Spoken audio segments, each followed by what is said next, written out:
Tayo ngayon sa Barangay Morales, kung saan ating makikita ang pinangyarihan ng pari. Sinasabing ito ay delikado, ngunit subukan natin itong akyatin upang makita natin ang kinalabasan. Sikat ng araw at lubak-lubak na daan na ito ang kailangan nating pagdaanan at harapin upang makarating sa bundok na dapat nating puntahan. Ay aakyat na naman tayo sa isang mahirap na daanan upang makarating sa bundok na pinanggagalingan ng mga baton na nakaharang sa ating daanan kanina. Ngayon ay malapit na tayo at sisikapan nating makarating pa sa mas malapit sa bundok. Kung inyo pong makikita, halos hati na ang bundok at nagkalat ang mga bato na galing dito. Mahirap na rin itong akyatin ng ibang tao sapagkat madulas at maputik ang daan. Lugar na ito ay mayroon ng mga guho at malalaking bato na dati ay parang paraiso. Ang mga halaman at mga bahay ng iba't ibang hayop dito ay nawala at napalitan na ng mga clay at putik. Halos hati na rin ang bundok dahil sa patuloy na pagkuha ng lupa ng mga tao rito. Ang kagandahan ng ating kalikasan ay dapat nating pangalagaan dahil ito ang nagbibigay sa atin ng kabuhayan at ating makakain sa pang-araw-araw. Sitwasyong ito ng bundok, masasabi nating mahirap na itong ibalik sa dati nitong anyo at hindi natin alam kung anong panganib ang naghihintay sa atin sa mga susunod na araw. Sa malakas na tag-ulan at lindol rin, kagaya ng nangyari sa Bohol at Cebu. Nasaksihan, ano ang mas mararapat ninyong gawin? Ang sirain ang kalikasan na may angking kagandahan o gumawa ng hakbang upang ayusin ito. Nasa inyo na ang desisyon.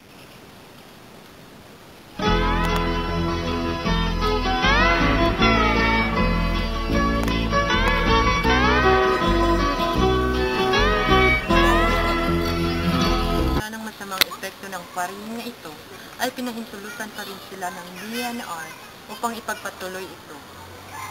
Ngayon ay hingin natin ang mga hinaing ng ilang mga residente dito.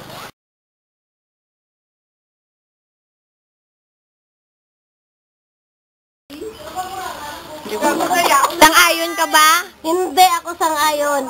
Kaya hindi ako gusto nga may quarry para wala landslide. Ayaw kung may quarry dyan sa amin kasi baka maano ng yung bahay namin.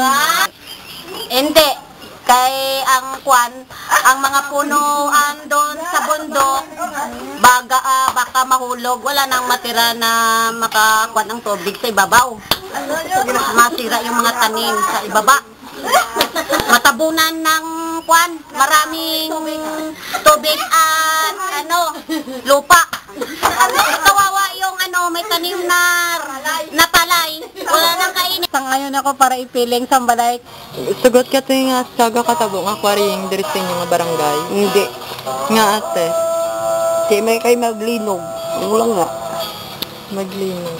Kung maglinog, matambakal ang tao. Hindi nga masama ang pag-unlad at malayo-layo na rin ang ating narating. Ngunit masdan mo ang tubig sa dagat, dati kulay asul, ngayon'y naging itim. Kami ang inyong lingkod para sa programang We sow, we conquer, we wonder.